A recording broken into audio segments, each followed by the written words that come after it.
Film the Kerala story की तरह एक बड़े धर्म परिवर्तन गैंग का खुलासा हुआ है। कि इस गैंग का संबंध आतंकी संगठन लश्कर-ए-तैयबा से था, यानी इसे चलाने के लिए इंटरनेशनल फंडिंग हो रही थी। बताया जा रहा है कि इस लश्कर से जुड़ी फंडिंग को यूएई, कनाडा, लंदन और अमेरिका के रूट से डाइवर्ट कर भारत भेजा जाता था और इसी पैसे से देश भर में लड़कियों का ब्रेन वॉश करने का नेटवर्क खड़ा किया गया था। दरअसल यूपी के आगरा से मई के महीने में 2 सगी बहनें गायब हो गई थी। लापता सगी बहनों की बरामदगी को ऑपरेशन अस्मिता के तहत पुलिस ने मजबूत प्लानिंग की थी। पहले साइबर थाना और सर्विलांस सेल ने साक्ष्य जुटाए और इसके बाद कोर्ट से जारी गैर जमानती वारंट लेकर पुलिस की 11 टीमों को 6 राज्यों में भेज दिया गया। कोलकाता में युवतियों के होने का सुराग मिला था और इसलिए वहां पर 4 टीम भी भेजी गई थी। हवाई मार्ग से पुलिस की टीम गोवा भेजी गई और एक ही समय में पुलिस ने सभी 6 राज्यों में दबिश दी और ऑपरेशन को सफल किया।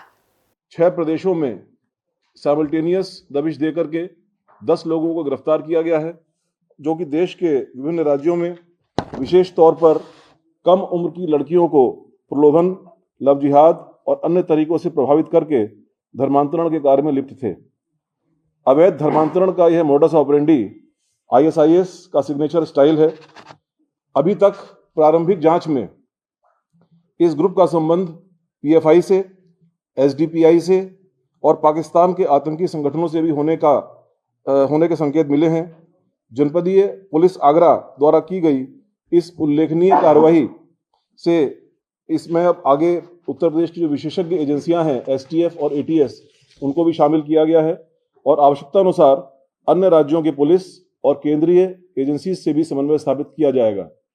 अभी तक इसमें कनाडा, अमेरिका, लंदन और दुबई से फंडिंग के और उनके संलिप्तता के उनके वहां पर रह रहे कुछ लोगों के साथ में संलिप्तता के सबूत मिले हैं, जिसके आधार पर आगे की कार्रवाई की जा रही है। गैंग की फाइनेंस गोवा की रहने वाली आयशा उर्फ SB कृष्णा थी, जिसे पुलिस ने गिरफ्तार कर लिया है। आयशा विदेश से आने वाली फंडिंग को देश भर में बांटने का काम करती थी। जांच में सामने आया है कि कनाडा में बैठा सैयद दाऊद अहमद फंडिंग को डायरेक्ट भारत में आयशा के खातों में भेजा करता था। आयशा का पति शेखर राय उर्फ हसन अली कोलकाता में बैठकर काम किया करता था। वो गैंग का लीगल एडवाइजर भी था। वो भी अब अरेस्ट हो चुका है। वो धर्मांतरण से जुड़े कानूनी दस्तावेज तैयार करवाने और कागजी कार्रवाई पूरी करने का जिम्मा संभाला करता था। इस पूरे ऑपरेशन के क्रम में हम लोगों ने 10 अभियुक्तों को अरेस्ट किया, उनको गिरफ्तार किया। इस नेटवर्क में लव जिहाद का उपयोग कर तथा विदेश से प्राप्त धन से धर्म परिवर्तन व रेडिकलाइजेशन के हमारे पास सबूत और साक्ष्य मिले हैं और यह प्रणाली जो है वह ISIS का जो सिग्नेचर तरीका होता है, जो उसका प्रतिरूपण है, जो ये करते हैं, वो ठीक उसी तरह से इस चीज़ को किया गया है। गिरफ्तार अभियुक्त का पूरे नेटवर्क में सबकी अपनी अपनी अलग अलग भूमिका है।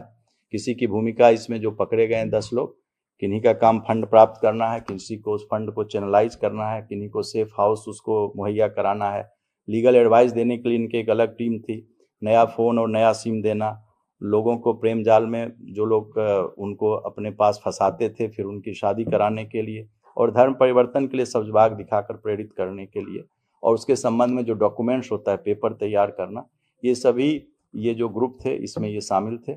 इस नेटवर्क का सबसे बड़ा खतरनाक चेहरा था अब्दुल रहमान कुरैशी, जो आगरा का ही रहने वाला है। कुरैशी यूट्यूब चैनल और सोशल मीडिया के जरिए नाबालिग लड़कियों का ब्रेन वॉश करता।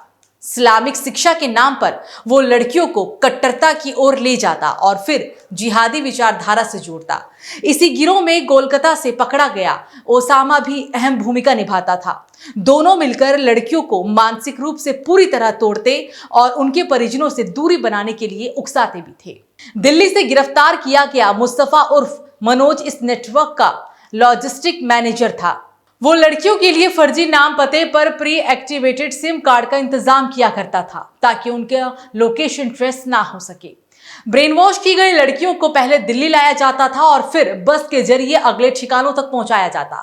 पूरी गैंग का कामकाज ISIS के पैटर्न पर संचालित हो रहा था। एजेंसियों का दावा है कि इस नेटवर्क के जरिए देश भर में लव जिहाद और धर्मांतरण का जाल फैलाया गया है।